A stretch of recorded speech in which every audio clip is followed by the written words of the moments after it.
ایک بزرگ کا حال خواجہ نظام الدین نے فوائد الفؤاد میں لکھا ہے کہ انہوں نے اپنی اہلیہ سے کہا کہ میں تو بہت بیمار ہوں، اٹھ بیٹھ نہیں سکتا۔ یہ سامنے دریا کے پیچھے ایک ملنگ بیٹھا ہوا ہے، مفلوج اسی طرح شل، پتہ نہیں کتنے دن کا بھوکا ہوگا، کھانا دیا ہوگا۔ تو بیوی نے اس کو کہا وہاں کیسے جا سکتی ہوں میں، بیچ میں دریا ہے۔ اس نے کہا دریا پہنچ کر کہہ دو کہ میرے خاوند کی اس عفت کی قسم جس کی وجہ سے آج تک اس نے مجھ سے جماع ہی نہیں کیا ہے، اگر یہ سچ ہے تو مجھے راستہ دو۔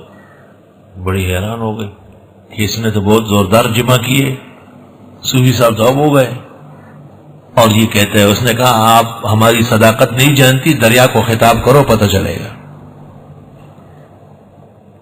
وہاں کنارے دریا چلی گئی اور دریا کو کہا کہ میرے خاوند نے مجھے بھیجا ہے اور اس نے اگر آج تک میرے ساتھ کوئی جماع ہی نہیں کیا ہے، اگر یہ سچ ہے تو مجھے راستہ دو۔ دریا رک گیا، بیچ میں راستہ بن گیا، یہ پار لگی۔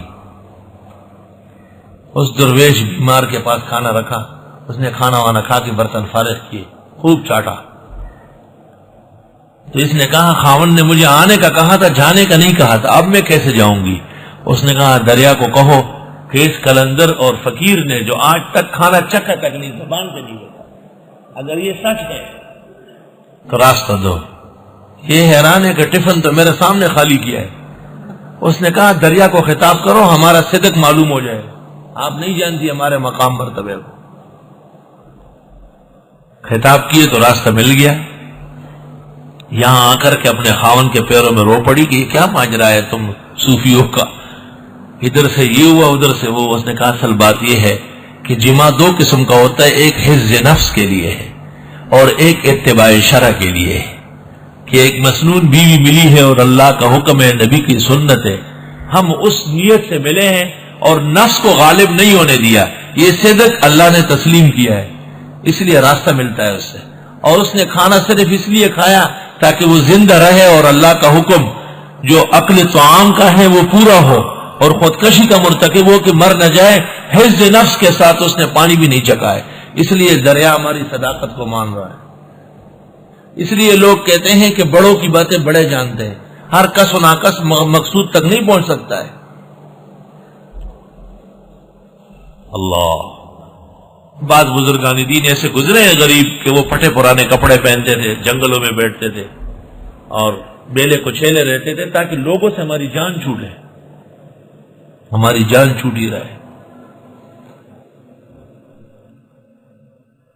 ایک زمانے میں انگریزوں کا دور تھا اور ہندوستان پر خدا کا قہر و غضب برس رہا تھا، تو کئی سالوں تک بارش نہیں ہوئی۔ اب صبح سرد غریب ملک ہے اور بھی ایسے وطن ہو گئے، لیکن ہمیں وہاں کا حال معلوم ہے، وطن ہونے کی وجہ سے سب لوگ تنگ آ گئے، مال مویشی مرنے لگے، انسان مرنے لگے جگہ جگہ۔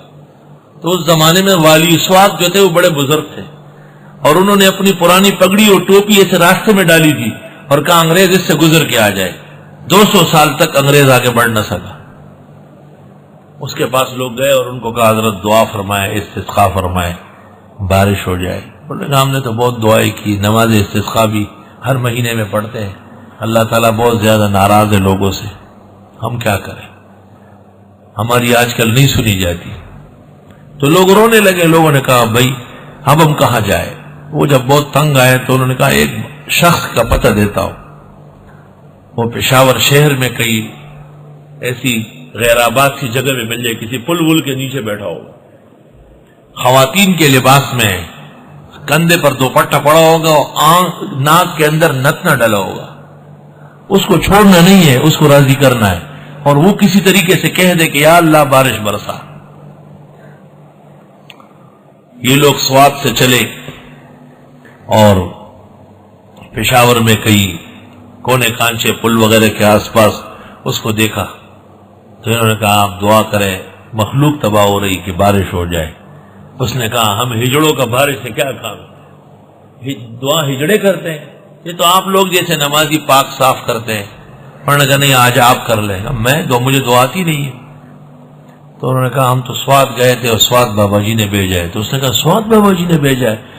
تبلہ اٹھایا، تبلہ رکھا ہوا تھا، اس تبلے کو بجایا اور اس تبلے پر کہا کہ اس راخیل کچی وریگی، اب آپ کو برسانا پڑے گا، ورنہ دنیاس چار گل بتانے وڑے کما، ورنہ یہ آپ کے لاڈ اور ناس کا جو نتنا ہے اس کو پھینک دوں گا نیچے۔ بس یہ 2-3 دفعہ اس نے تبلہ بجایا اور بادل آنے شروع ہو گئے۔ کہتے ہیں کہ 27 دن تک مسلسل بارش ہوئی۔ اب ہر شخص نت نہ ڈالے دوپٹہ کندھے پہ تو وہ قطب بن جائے گا کیا؟ وہ واقعی ہجڑا بن جائے گا۔ وہ کوئی کامل مرد تھا جس نے لوگوں سے چھپنے کی ایک اپنے لیے ہیلہ تلاش کیا تھا۔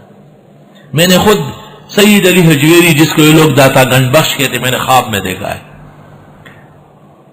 حضرت کا سفید کرتا ہے اور نیلے رنگ کی دھوتی ہے، اور بڑی شان سے درخت کے ساتھ ٹیک لگا کے بیٹھے ہوئے۔ یا میں نے ایسے ہاتھ بڑھایا حضرت کی طرف تو حضرت کی بنگڑی ہے کہ یہاں سے لے کے یہاں تک لوہے کی بنگڑی، کڑانگ کے ساتھ وہ بنگڑی آگے آ گئی۔ میں بڑا خفا ہو گیا کہ سید علی حجویری تو بہت بڑے عالم و فقیہ اور انسان کامل تھے، یہ کیا پہن کے رکھا ہے؟ تو مجھے خواب میں فرمایا کہ اس بارے میں آپ کا اور ہمارا موقف ایک ہے اور یہ ناجائز ہے، کوئی شک نہیں، لیکن یہ بچنے کا ایک علاج ہے، ہم بچ نہیں سکتے، ہم کیا کریں؟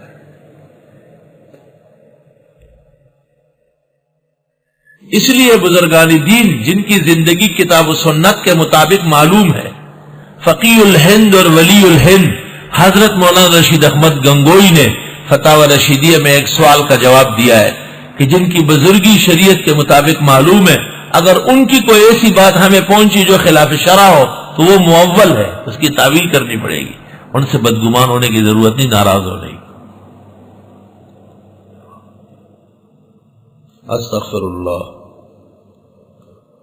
کمکل آدمی ڈاکٹر عثمانی، حزب الشیطان والے، فلاں ولی نے یہ کیا، فلاں ولی، بابا یہ انہوں نے نہیں کیا، یہ تو پجاریوں نے بنایا ہے، ان کو کیا پتہ ہے غریبوں کو۔ استغفر اللہ۔ جب شیخ عبد القادر اور سید علی حجویری اور نظام الدین اور معین الدین جیسے پاکان زمانہ بچ نہیں رہے تو مولانا یوسف بنوری اور مولانا زکریا بنوری اور شیخ الحدیث اور حضرت گنگوئی اور مولانا قاسم صاحب، ان کے بارے میں کتنا جھوٹ بولا جا سکتا ہے، اور خدائین اور مکارین اور تہامین نے کیا کچھ نہیں بنایا ہے۔ ایک بزرگ کا حال خواجہ نظام الدین نے فوائد الفؤاد میں لکھا ہے کہ انہوں نے اپنی اہلیہ سے کہا کہ میں تو بہت بیمار ہوں، اٹھ بیٹھ نہیں سکتا۔ یہ سامنے دریا کے پیچھے ایک ملنگ بیٹھا ہوا ہے، مفلوج اسی طرح شل، پتہ نہیں کتنے دن کا بھوکا ہوگا، کھانا دیا ہوگا۔ تو بیوی نے اس کو کہا واقع